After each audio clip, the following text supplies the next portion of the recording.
Good evening and welcome. We're going to crack on because time's getting on.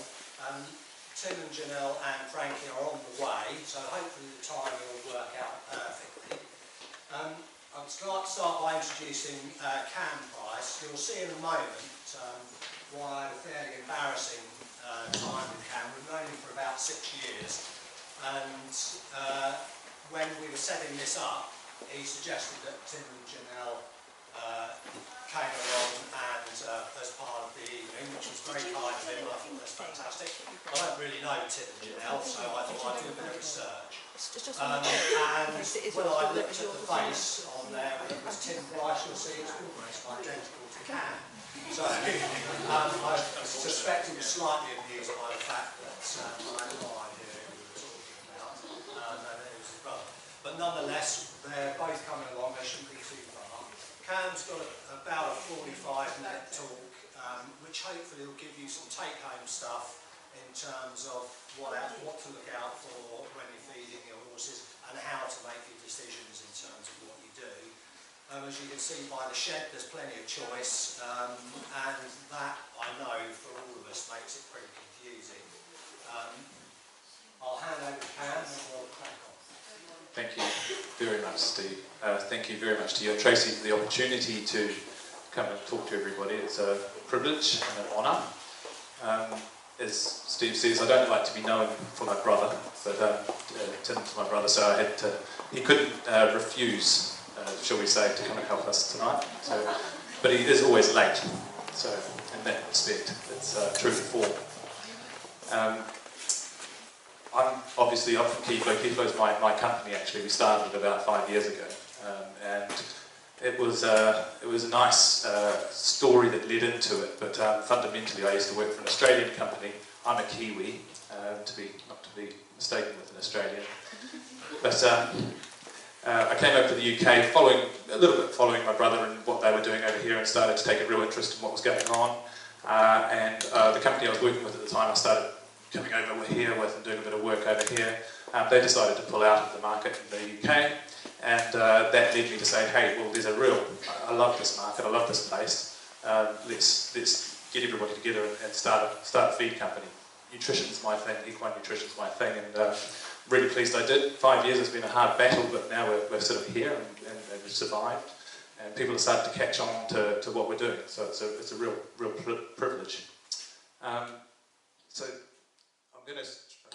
what I'm trying to do with this talk is to try and distill down the 4 steps that I think is the most important for people when they go and make a decision about how they treat or manage or feed their horse. What things are you thinking about? What are the 4 sort of key elements that I think will lead you to making the right decisions? And that's what this is all about. We don't really talk about our products per se. We just talk about how to approach feeding horses. And if you come away from this and make a few key decisions in the right area, in the right way, then that's our job done. So that's what we're here to do. So in brief, the 4 steps we talk about is digestibility, balance, the importance of omega-3 in the diet, and of course fibre. And it's not in any order of importance. A lot of people would put fibre at the top, and so would I. But this is just 4 elements we've distilled down and we'll talk about tonight. My little clicker's on the blank. So, I've sort of introduced ourselves, but just to quickly run through, you saw that sitting up in front earlier. This is our purpose. So this is why we've done what we do. This is why we do what we do. Is to lead the advancement of equine health and performance through nutrition. But what we actually are doing is trying to help you guys lead. So we want to help people in advancing equine nutrition, and that's our purpose. And I believe very strongly in that. And hopefully we can go somewhere. Performance isn't always about jumping the highest fence and going the fastest you can around Burley. It is, to some people, it's that, which is going for a nice ride on a Saturday afternoon across the moors, and it's your horse looking shiny and good shape, and it's also the horse not shying at something in the bush and bucking you off. And as a feed company, we approach these challenges in a similar way, because all horses, believe it or not, are made the same stuff. We just ask them to do different jobs. So as a feed company, we need to look at them the same. We're trying to provide a premium approach to these horses and trying to do the very best we can for them to be able to get the results that you guys want. And those results mean different things to different people. But as a feed company, we really approach the problems in the same way, because they actually get the same results for you, the higher the better. It's a before and after shot, 1 month, top line bits and pieces, and obviously the picture speaks for itself. This is another example of performance. It's another example that we gained this 1 month. So that's good performance. This is a hoof of a horse that had terrible feet. It's a thoroughbred, no surprise. You can see that it has brittle, shelly feet at the bottom there, but there's a line, and I think we drew the line on here.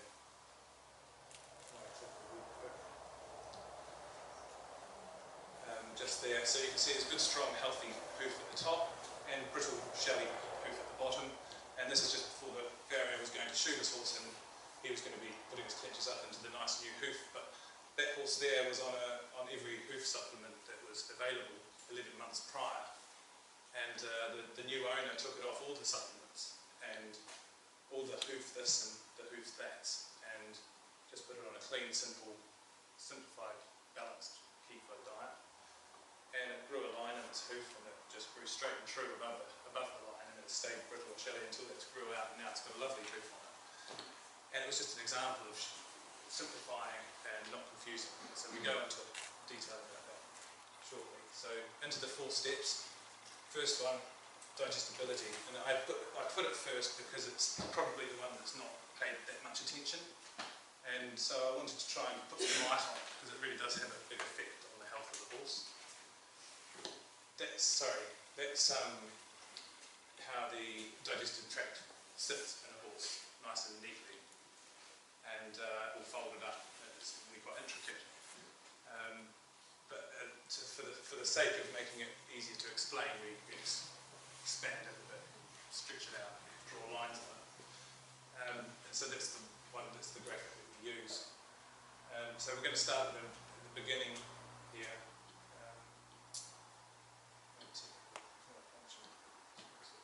Here we go. So broadly, you've got the foregut and the hindgut of the horse. The foregut is the esophagus, the stomach, and the small intestine. The hindgut is the smaller nose column and the cecum as well. And the reason that they're broadly broken up into 2, fore and hind, is because they act in very different ways, and they are different processes that do the digestion. So you've got in the front, you've got an enzymic activity, and in the hindgut, you've got microbial, which is bacteria. And I'll explain just how that affects the way that food passes through the stomach along the way, okay? Just enough that doesn't work as I've said. Okay, so it starts with the lips and the teeth, but actually it starts with the whiskers. The first thing to hit the ground, the horse does a lot of selection with its whiskers, but then it goes to the lips. The horse will feel around and it will just select with its lips and then bite off with its incisors and then move the food to the back of its mouth with its tongue to its molars, where it does grinding. And the grinding process is actually not to be underrated because it's the very first real physical breaking down of the material that is going to then be digested down the line. And there's lots of different things that can affect how well a horse does its chewing. And one of the fundamental things that can affect that is where its position is as opposed to up here or down here. The horse will do a better job of chewing when its head's on the ground than when its head's up like this. So its teeth sit inside each other and they grind on the interior surfaces of the teeth. And they grind to a 4mm particle size, but they do a better job of that if their head's on the ground, which if you think that's where the horse's head's designed to be, then if we can encourage the horse's head to be down, then it will do a better job of that chewing, therefore it will get a better particle size, therefore it will digest its food better down the line. So thinking about that when you're putting your horse's head up in a hay net, maybe that hay could go on the ground. chewing process, a horse produces saliva, and that's something we'll come to that shortly. But you then move on to the esophagus. So the horse will chew its food up into what's called a bolus. It's about the size of a golf ball or a mandarin. It's mixed with saliva, and then it will swallow the bolus. Sorry, it's not too loud. Into its esophagus, where it's squeezed up its esophagus. So this isn't accurate. The horse's head will be down if it's eating, so it's got an angle here. But its esophagus needs to defy gravity and send that food upwards. So it's got an automatic squeezing called peristalsis, which is like squeezing a tube sort of thing. And it's muscle contractions, and it happens involuntarily. So a horse can't vomit as a result of that. So I think we know that horses can't vomit, but it's because they've got this one-way ticket going into their stomach. So that's its peristalsis. It's a pretty instant process. It doesn't take long for it to get up into the stomach. Drops into the stomach, and it sits in there for about 45 minutes. So not a very long time. I mentioned before about saliva. One of the key things to remember, of course, is they can only produce saliva when they're chewing, as opposed to humans, which can produce saliva on demand. If they're not chewing, they're not producing saliva, and the reason that it's important that they're consistently producing saliva is because it's alkaline, and their stomach is acidic. So their stomach is producing acid on a continuous basis, but of course, to buffer that stomach acid, it needs to be swallowing saliva all the time. But if it's got nothing to chew, then it doesn't produce saliva, therefore the stomach acid rises. And that eats away the lining of the stomach, and you get stomach ulcers. It's the number one cause. Horses get left in stables, and it's something that I probably should put into the presentation, but it's easy to forget that we're the ones that put 4 walls around a horse, or 4 fences around a horse, and we're in complete control of that horse. And because for whatever reason our parents used to do it, or we've always done it, we start to think that that's actually normal for a horse. But it's not normal for a horse. A horse's normal environment is the plains. It goes roaming for 20 miles a day, and it eats a wide variety of grasses and herbage. One of the key things to remember is it doesn't like the food. If it's in the wild, it doesn't like that patch of grass, it walks over to that patch of grass. But as we only give the horse one choice, we say, here's the hay that you're having tonight, and we walk away and say, he's got his hay, and then you walk in the next day and it's maybe got a little bit left, and you think, that's good, we give it ad lib hay. But if you actually weighed that hay going in, how much is the horse actually eating, and would it eat more if it actually liked the hay that it's being given? There's often mold spores and things in the hay that horses pick up on, and they just don't really like it.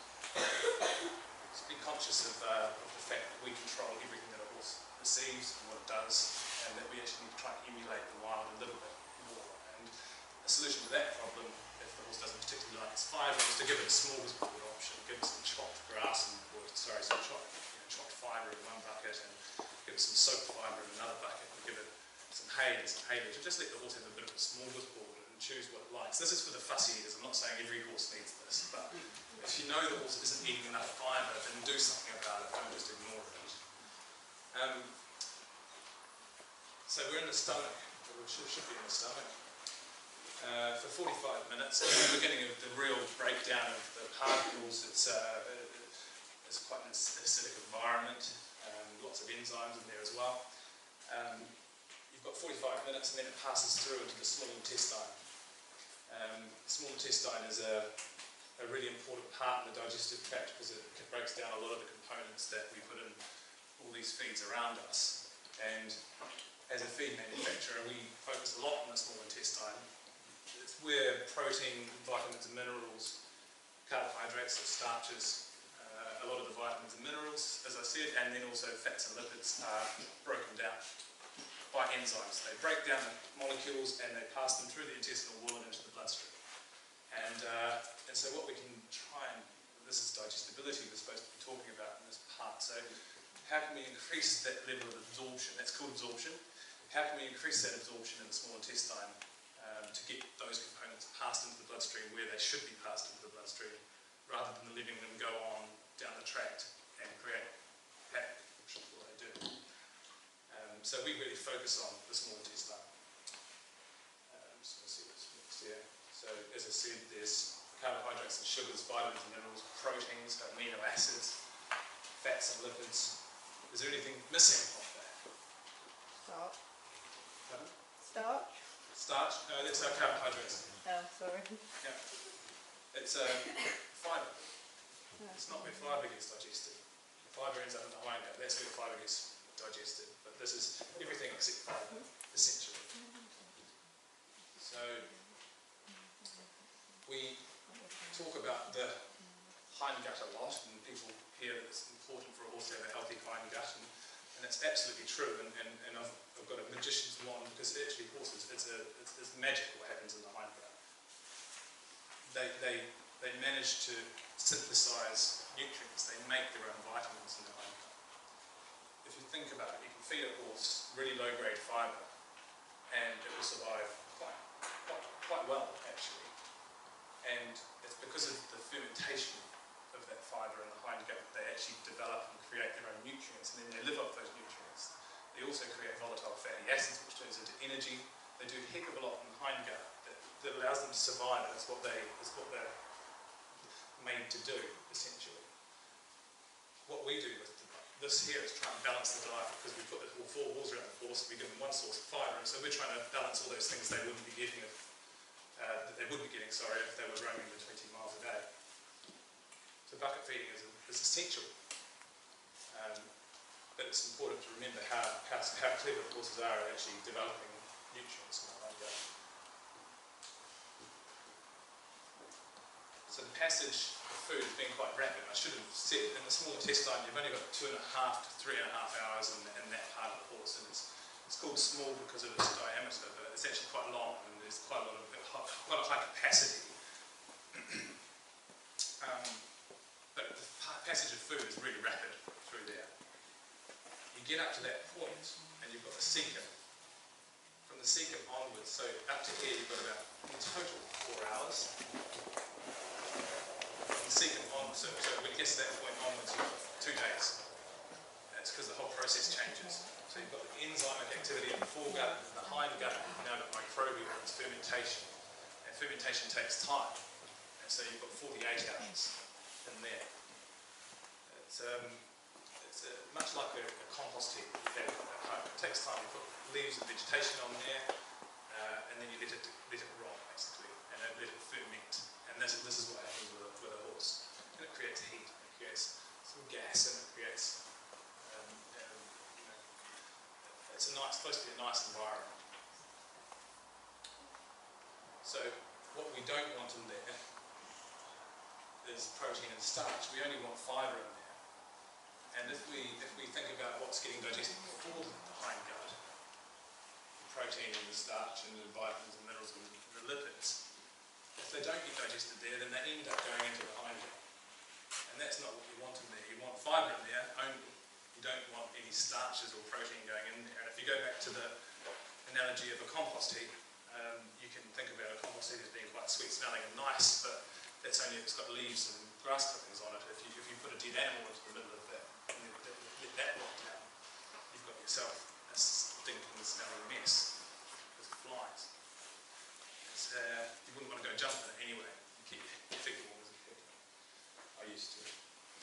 But so when we don't get our digestion done in the foregut, you actually end up creating a bit of a mess in the hindgut. And there's lots of telling signs for that. One of them, laminitis, hindgut acidosis, horses that tie up, which happens quite full of sport a bit more. One of the most common things that happens is a horse's temperament gets affected because ammonia is produced when that happens. When you get starch dumping, you get ammonia produces. It attacks the central nervous system of the horse, and it carries up their central nervous system into their brain and affects their function of their brain and makes them hot and fizzy. That's why horses, when you give them a nice big conditioning feed, it's skinny, and then it gets crazy and bucks you off. It's because of the gases created in the hindgut and the indigested starches in the small intestine. So as a feed company, how we approach this and how do we try and do a better job of what we're feeding the horse in terms of the concentrate is we increase digestibility in the small intestine. And it's no secret, we've been trying to do it for years and years. And the first most crude things that we would do is we would crush and grind grains, break them up, and the horse, not as many would end up in the manure. That's about as crude as we used to be, and we've been doing that for 150 years. So this gives you a little picture of what the digestibility looks like of certain of grains in the small intestine of the horse. If you feed whole grain, you're looking at about 20%, 80% ends up going into the hindgut and causing problems. We hardly ever feed whole grains to horses, and this is why. It's not hard to consider the manure, as I said. Cracking the grains increases digestibility by about 8%, so it's not a huge amount in the small intestine, but you get quite a big jump when you turn them into cubes. 60% digestibility of the small intestine. There's still not really that much efficiency going on, where we've still got 40% getting out in the hindgut. Micronization and steam extrusion, which is where actually heat's introduced to the product, and we cook the ingredients. You get a big jump up to 90 to 95% digestibility in the small intestine. We specialise in both of these processes here, because we know the horse can then utilise and absorb what we're giving them. Don't get associated problems, and you can also drop the feeding rates by about 50%. So that's what a steam extruder glass looks like. It's not our one, but I wish ours was that clean. It is clean now. It's clean, but it's not that clean. And we don't really like coats. This is to explain what happens under at microscopic level. So this is obviously not at microscopic level. This is what you can see with your eyes. But the point to make here is that this here is the same piece of form in two different states. In one state you've got it raw, in the other state you've got it cooked, and it pops, and the surface area increases. So it's basically like rupturing. And what happens when you do that at microscopic level with molecules is digestive enzymes get around them. And you can get this many digestive enzymes, and this is in the small intestine.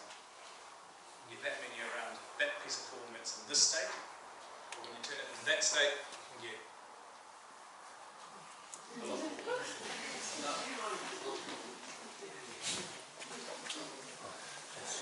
That many. So we got there. But this is how the increase in digestibility, this happens at milk food level. That's the niggles.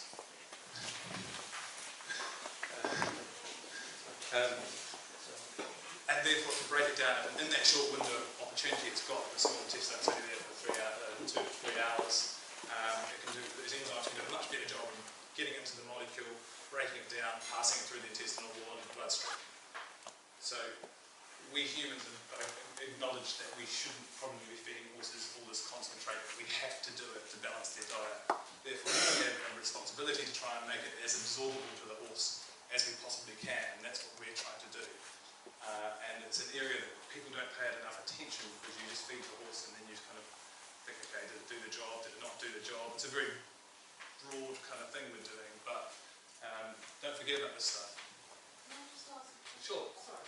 In the process from one to the other, do you not lose a lot of the goodness in the cooking process? Nutrient degradation. Yeah. Some processes are more harsh than others. So steam extrusion is quite gentle. Like we steam our vegetables, it's sort of steam. So there's two different ways. There's two different extrusion processes. One is like a friction based, so you're just ramming the material up the tube, and the friction of doing that, that's what cooks the ingredients, and that's what gets quite high nutrient degradation.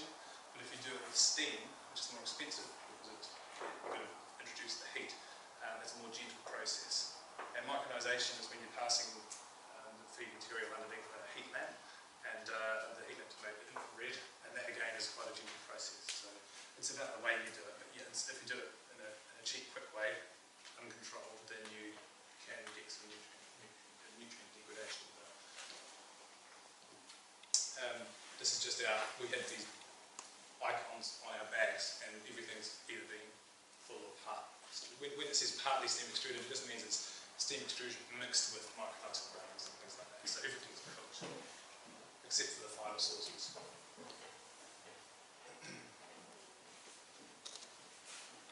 Okay, so that's digestibility. Now we can look at balance, and that's the next step. I think, and what to look for when you're making your decisions. This is a little bit pixelated, but it's a diagram to show the complex interaction between these nutrients. So there's some basic nutrients around the outside, and the lines represent, or where the lines cross over each other, that represents an interaction between those two nutrients. And it's actually, this is science. The scientists that put together the feeds that we make, that formulate the rations, they take this into consideration. They're interdependent. If you double up on some, it can stop the uptake of others. If there's not enough of one in the system, it might ignore 5 others. So it's a delicate balance, and we need to be very mindful that it's a delicate balance, and that we also probably aren't, it's beyond the realms of capability of most people. It's biochemistry. It's incredibly complex, and it's about simplification for you. So when you're feeding your different rations, it's about thinking, okay, where are these coming from? And maybe I should just be feeding them from one source rather than 3 sources, and overlapping and confusing. And there is ways to get around this. So it's not meant to. Often by simplification, you can do a lot of good. So this is an example. We've got our fantastic, our cool feed on the end here. If you take that feed and then feed it with another, so you think, okay, my horse needs a bit more condition, maybe I should get a conditioning mix, and we start blending the 2 together and put them into a bucket, and they're from a different manufacturer, maybe it's 80s and before, and you've heard that for some condition, and you want to put it with staple. They're both fortified with nutrients. Fortified means fortified with nutrients. So they're both fortified feed, but from different manufacturers. And we don't, pick up, our nutritionists don't pick up the phone and talk to Bailey's nutritionists to say, hey, we're formulating a new feed, we want to make sure it goes with your conditioning feed. It doesn't happen, so it's not a good idea to do that. The middle one is a broad spectrum vitamin mineral supplement, so a general purpose vitamin mineral supplement. If you take Stay Cool and you dump that on top of it, all of a sudden you've lost control of the delicate balance that's displayed there. So the other one that's creeping in more and more, and back in my day in New Zealand they didn't have them, so it wasn't a problem, but over here there's a lot of complete feed, complete chaffs, and chaffs that have other sources of vitamins and minerals in them, but hardly any people feed just those chaff. They always feed it with something else that's fortified, and that can upset the balance. When you're trying to do the right thing, everyone's trying to do the right thing for their horse, but just a simple chaff will do it more often than not, or just feed the chaff on its own. So we try and stay within a brand. So this is a rule of thumb. How can you address it with your horses and how you feed them? Just stay within a brand, because there is a very strong possibility that the same person has formulated both those feeds, and there's a very strong possibility they've formulated them to go together. And it's a good rule of thumb. So you can say, right, I'm not feeding staple up to the recommended level. I don't want to for whatever reason. What do I do? You've heard it's good to add a balancer, but which balancer should you add? You add a balancer from the same manufacturer, because they'll be using the same nutrient base, so the same vitamin and mineral sources, and then if you put that in it's half the recommended rate, then it's going to bring the level up, and also will suddenly have a balanced diet. But if you take a balancer from another company and add it in there, you start running into those problems again of losing control of the balance of the diet. And I showed that hoof a lot earlier on. It's this complex interwoven thing that was happening, that the hoof wasn't growing properly as a result of that. So when they stopped doing that and simplified the diet and did things properly, then the hoof started to grow again. It's all too tempting to layer things on top. You've got some nice soaked fibres available now, which I think are fantastic, because they give an extra source of fibre to the horse, which is good. But given that, as I said before, it's nice to give horses different sources of fibre. Soaked fibres are a really good one, but make sure it's one that is not fortified with nutrients. Just a straight soaked fibre. Sugar beet's an excellent example. Pink mash is another one. You've got unfortified conditioners, which there is only a few, to be honest with you, on the market. There's to name them, you've got Equadual, you've got Bailey's Outshine, you've got Build and Glow, you've got our stuff's called Keyflow. You'll find that all those products are unfortified. They don't have other extra nutrients put into there. So they're ones that you can feed them with anything. That's what they're designed to do. They're fine to do that. So just identifying what's fortified, what's not, and what's its purpose, and what are we doing here. So that's keeping the diet as simple as possible. This one's a little bit trickier to explain, but I'll do my best. This is trying to show you that there is a wide variety, or at least look at the ground. You've got snow in the winter, sort of wild growth in the spring. You've got some summer grass here, and you've got the drying off in the autumn. Not drying off, but wintering off, really. And we've got the horses out in the field, and it's got one season you've got nothing, the next season it's wild, lots of sugar, lots of energy from its grass, and then it's changing a lot this part of their diet. And so what we owe it to the horses to try and provide it with some consistency in what we feed in the bucket through the seasons. So if you do this in the longer term, your horses will be healthy, you'll have less vet bills, their hooves will grow better. But really the way to do it is if you've been feeding through the winter, you're saying, okay, the horse hasn't been out on this, it's been surviving on the bucket feed and the hay that I give it, and the haylage, which is very common. A lot of people don't put their horses out in the winter. Then you're feeding a certain conditioning feed to keep its condition on. Then you get to the spring, you're like, there's grass everywhere, I don't need to feed my horse anymore, and you put it out in the paddock and slap it on the arm and say, go forth. Hallelujah, we don't have to feed, we don't have to, they never come to the Paddock Pantry anymore. So what you should be doing at that point in time is keeping that brand conditioning feed that you've used and changing to their balancer. It's the same principle that's probably formulated by the same person. It's probably using the same nutrient base. You're stripping out all of the energy and just keeping the nutrient-dense protein, vitamins and minerals the same. And it gives the horse consistency. So whilst all this is changing so much, the best we can do for the horse is be consistent, but know what to feed through the season. So go from a conditioning feed to a more concentrated version through the spring and summer, and then go back out to the conditioning feed again through the autumn, winter. And you'll have a healthier horse over time. You just have to take my word for it, but be consistent. It's super key. It takes a long time for horses to adjust to nutrition, and so changing it all the time doesn't do them any favours. We just need to keep consistency. So that's balance. This is omega-3.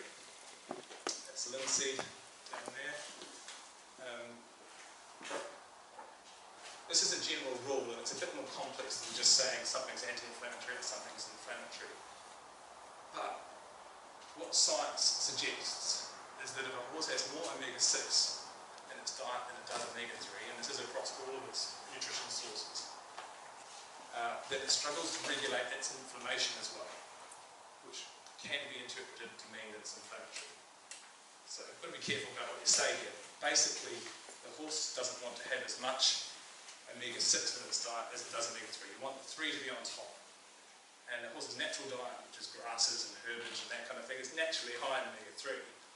But everything in this room, except for the fibre, the kind of hard feed side of the diet, grains and that kind of thing, tend to be higher in omega-6. So the modern diet's high in 6 and the natural diet's high in 3. And what we do know is there's an important relationship going on, and that 3 should be on top. So just being conscious of that, and it's an easy thing to fix with oils. So it's not terribly difficult to rectify, but it's just something to be aware of and how important it is. So we look at the different oils that we've got and their level of 3 to 6. We've got linseed down this end here, fish oil, which I'll talk about a little bit more. You've got rapeseed oil, which is still not bad. We've got the most commonly fed oil certainly in England, is soybean, and that's got a terrible ratio. Rice bran oil, not that flash. Corn oil, terrible. Sunflower oil is the worst. The old thing that people will recommend for you, like vets, for example, will often recommend corn oil. It's very old-fashioned. It's the most palatable oil. All horses enjoy the flavour of corn oil, and that's the reason that they recommend it, because horses will eat it. And it's important to remember that oil has been fed traditionally over the years as a source of energy, and it is a very good source of energy. It's all got the same calorific value, so all oils have the same energy content, more or less. And that's the primary reason people feed it, but they it's only recently that we've started to know more about the fatty acid content of those oils and how they affect horses' biochemistry. So linseed looks like the winner there, which it is on the screen. There's another one called chia. Have you heard of chia seed? Heard of chia? That's better than linseed. It's much better actually. It's the best you can get from vegetable source. There's something to note about the difference between linseed and fish oil. There's two different types of omega-3. You've got short chain omega-3, which comes from vegetable sources such as linseed, and then you've got long chain omega-3 that comes from animal sources, or like fish, for example. And they're called DHA and EPA, which are long chain fatty acids. Those are the ones that you want for suppleness and flexibility. And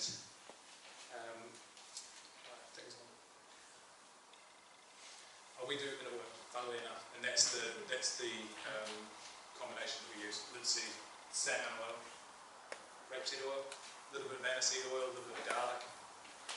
But it's a blended oil in a specific ratio so that we get the omega-3 to 6 to 7 to 9 balance correct for horses. Feeding a single source of oil is one thing, but feeding an oil that's been specifically balanced for horses is another. It's no more expensive to feed.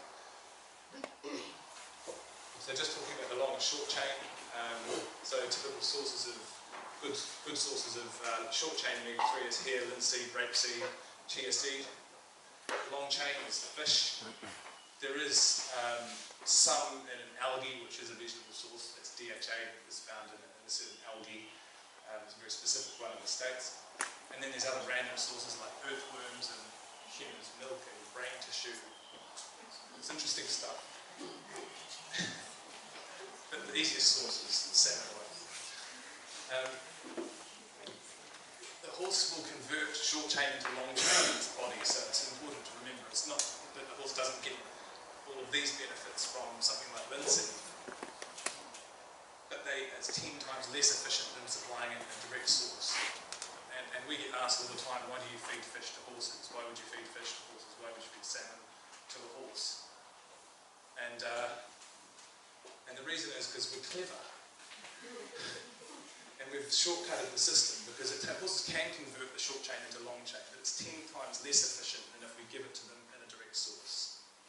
And the horse gets 10 times more benefit from that if we give it to them in that way. And they metabolize it well, that's proven. The health benefits are significant. And it just works. There's lots of different things that it does. And one of the things that's really quite interesting, and I think most people find it interesting if they're not from a performance background or if they are, but you've got one there called lung elasticity, and it increases the amount of breath that a horse can take in. So this relates directly to performance, but if you give a horse some long chain omega-3 and it runs around a racetrack and it's galloping, horses take 1 stride per breath. If you think about it, they're galloping, okay? 1 stride per breath. The reason is they're geared to run. They're outrunning the lion or the tiger. They're geared up to run forever and ever. They're very good at endurance, and it's because they've got a mechanical piston inside them that's running forward. So they have a membrane or a diaphragm between your lungs and their digestive tract. And their digestive tract slides forward and it filters air out of their lungs. And then it slides back with the stride and it draws air into the lungs. And it's almost a self-perpetuating rhythm that it's got. And it gives them a great efficiency that other species don't have. And that's why they can outrun them over time. But what happens if we can increase their lung elasticity slightly so they can take a slightly bigger breath in? They can take in slightly more air, their stride length increases just slightly. If their stride length increases just slightly, they go a little bit faster. So feeding the right kind of omega-3 oil can have an effect on how fast a horse can actually go to a racetrack, or in Janelle's case, around Burley. So there's lots of other health benefits too. You've got good joint health, and that's scientifically proven. If you're looking to give your horse joint support, the cheapest way to do it is long chain omega-3. And it's just a background support for horses. It's really quite effective, and that's, as I say, scientifically proven. Red blood cell flexibility, the oxygen. Sorry? Can I ask a question? Yes. Would it help COPD? Yes. Yes. Yeah, it reduces the airway inflammation. So RAO and COPD It's let's see over here.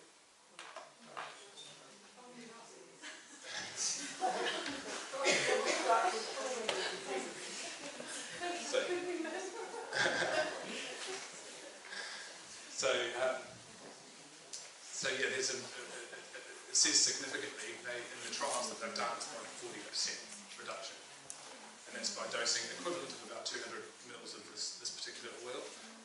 But if you've got a chronic case, it's worth the. No, he's not chronic. It's in the winter. I mean, there's obviously lots of factors that come into play, but just giving a background level of oil is the easiest thing we can do. But for a case that there's actually you've got a case there, just boost the levels of that. The other thing with oil is to increase gradually. We were talking about the enzymes before. There's certain enzymes allocated to do certain jobs, and one of them is called lipase, and that's what breaks down lipids, and horse produces that to break down lipids and fats, which is what oil is. If the horses are using that, but there's not much oil in the diet, then they won't have many lipase available to break down the oil. So it's just about doing it gradually. When you start feeding oil, you start with about 5 mils and build it up slowly over time to allow the horse to develop those lipase required to break it down. And it's quite simple. If you put too much in too quickly, it just makes the manure go soft, and you can tell they're not utilising it properly. So just be gradual about introducing it. Immune system function is really critical. We've got cognitive function there. So I said before, it's found in human brain tissue, but it's a key element to cognitive function, DHA. In fact, they're doing studies on yearling supplemented with DHA as to whether they, if they can measure it, if they can learn how to be broken in quickly and that sort of thing. And they are looking into these areas. They're also looking at the human side, they're looking at kids with autism and things like that. They really, there's a lot of correlation there. So that's omega-3. Consider it in the total diet. Remember that it's really important. I think that's probably a good thing to remember when you're making decisions. And last but not least is fibre. And I think all companies talk about fibre a lot. So I'm not going to talk about it too much. Safe to say that the horse's system is a bit like this. These are cogs in a machine. And if they're not moving, then they rust up. So we've got to keep on things, trickle feeders. We've got to keep giving them access to something to chew, something to eat. We want something to be flowing through there all the time, otherwise you're starting to get rust. So just think about a horse always having some access to something. That's what's natural for them. This is a 80-20, so apart from the fibre, all the concentrate feeds in this room deal in the 20%. And if you don't get the 80% right, then really what is the point? Really pay attention to the quality of the fibre that you're feeding the horses. If you're struggling with keeping condition on, you've got a tricky one that won't build up its condition, always look at your fibre first. Always look at your hay, your grass, whatever it is, and think about what the quality, you can get it tested. There's things you can do. I think it's just about paying some attention to the 80% before you're going to try and fix it with the 20%. That's ours about face. We want to be with the fibre first. And it's the first thing we say, we're quite pragmatic, and people ring us and say, I've got a horse that's thoroughbred, skinny, what have you got that I can put weight on with? And it's like, well, it's a tail line. It does happen a lot. We always start there first. And you guys should as well. So we've got, this is a minimum of 1.5 to 2% of the body weight, so you can be a little bit rough with it, but it gives you an idea of how many kilos of fibre the horse should be eating a day. It's around about between 8.5 and 12 kilos, depending on how big your horse is, and whether you take the 1.5 or 2%, but it's quite a lot. Keep that as much as possible for the saliva element. Saliva is alkaline, buffers the stomach acid, but it's also a really important component in lubrication and making sure that the food's flowing through this nicely. Consider using a steamer if the hay's not of a good quality or you're just a bit dubious about it. Or basically, I think most people would like to use a steamer, but they're a very expensive piece of kit, so it's not always possible. But if you can access one, they're fantastic machines. Test the hay. It's not as expensive as you might think. £80. If you've got a source of fibre that's going to be the same all through the winter, then either ask the supplier of that fibre for a spec sheet on it, and sometimes they will have produced one already, or take a sample and get it tested yourself. Because then you might be up for it. It might cost you 80 quid to get that test done, but then it's going to save you a heck of a lot of money going forward through the winter here. Sorry, Steve. And always feed on the floor if you can, and try and achieve that. I know it keeps a tidier bed and a tidier box, but we're in the mentality that horses were born in these stables that we put them in, and they just weren't. You know, we need to remember that we're going to get the heads down. If you're going to keep your horse in through the whole winter, just remember you've got to emulate what it would do in the wild. Physical position of its head when it's doing its eating is a really, really good place to start. A lot of problems stem from that. I think about I had a horse once that got travel sickness because it travelled on a truck for a little bit too long, but fundamentally it had its head up. When they have their head up, they get trapped. There's a clear fluid in their lungs that's designed to flush out dust, and if the head's down, then it drains out through gravity. That's the only way it can come out. But if the head's up, it doesn't drain, and it stays trapped in your lungs. And that can breed bacteria, and that can happen quite rapidly, and that's what happens when a horse gets travel sickness. But in the winter, we put hay nets up, we keep the head up more than they would be when they're out, and they start coughing. And it breeds bacteria, and it's just important to get the heads down. So that's something that I think is important to find, and that's the 4 steps. As far as our products go, we've got a simple cool mix. It's a premium cool mix, but it's a lower energy, 10.5 megajoules. We've got a balancer that's used either on its own with a fibre-based diet or can be topping up with other feeds to build up that ration and concentrate it. You're not going to feed it up to recommended levels.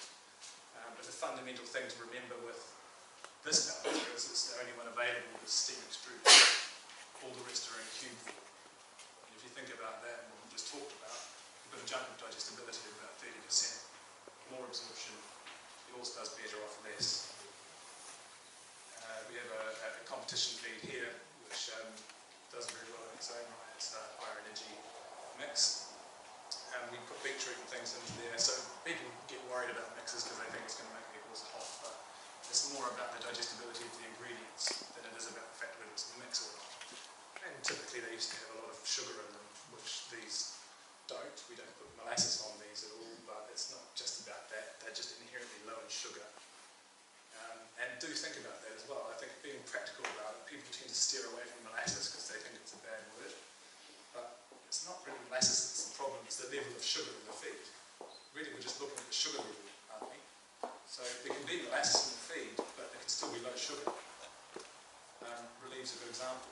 You're on feeds that's low in starch, low in sugar, but it's also got molasses in it. We have a conditioner called Keyflow, which is stabilised rice bran. It's a high fat, low starch, does a really, really good job of putting on weight and condition. It's fully steam extruded. We've got Keyflow oil, which we've talked about quite a bit already. Top dress, you just pop it on top of the feed. We've recently, just on a year ago, launched the Pink Mash, which is a complementary fibre. But until Pink Mash, we were dealing in the foregut. Everything we did was geared around the foregut. And it was because largely I thought there's enough companies doing this, and why would we go into that space? I mean, it takes a lot of space, but there's a lot of guys doing a really good job. Dingy's doing a fantastic job. What can we add? What value can we add to that side of the market? And we couldn't, so we didn't do it. Until last year, when we really thought about it, we thought, you know what, if we're going to go into the hindgut, we're going to do it properly. And we've got this fibre that's twice the fibre of sugar beet. And we thought, well, probiotics are bacteria, the good bacteria. It's derived from yeast, but it's beneficial bacteria. Where do we want those? They want to be in the hindgut. And how do we get them there? In the fibre, best way. And you've got prebiotics as well, which bind up and remove bad bacteria in the hindgut, and so you get a double action. And let's talk about the hindgut. You have a war going on all the time in there. There's always going to be good bugs, and there's always going to be bad bugs. We want the good bugs to be winning the war. So anything you can do to help that. And probiotics boost the good numbers, and prebiotics reduce the bad numbers. So you get a double action. So war going on, you want them to win the good bugs. It's pink mash, something you just soak and feed and mix with whatever else you're feeding. We have an okay website, and I think it's got room for improvement, but you can go on there and have a look if you want to. We're adding to the kind of advice and support in the egg mail section all the time. Yard visits, whisk callbacks, article library. We try and do the best we can to keep the education going. And yeah, that's the website. So if you need any help, then fire away. And that's my talk.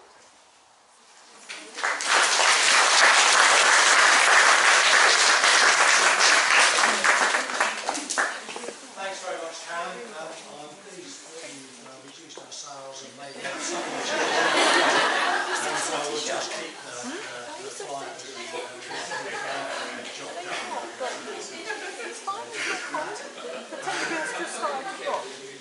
Yes, I know, yes. But I think that the point is well made, and it's one that we advocate as well, which is a simple, straightforward approach, generally produces better results in terms of what we're doing.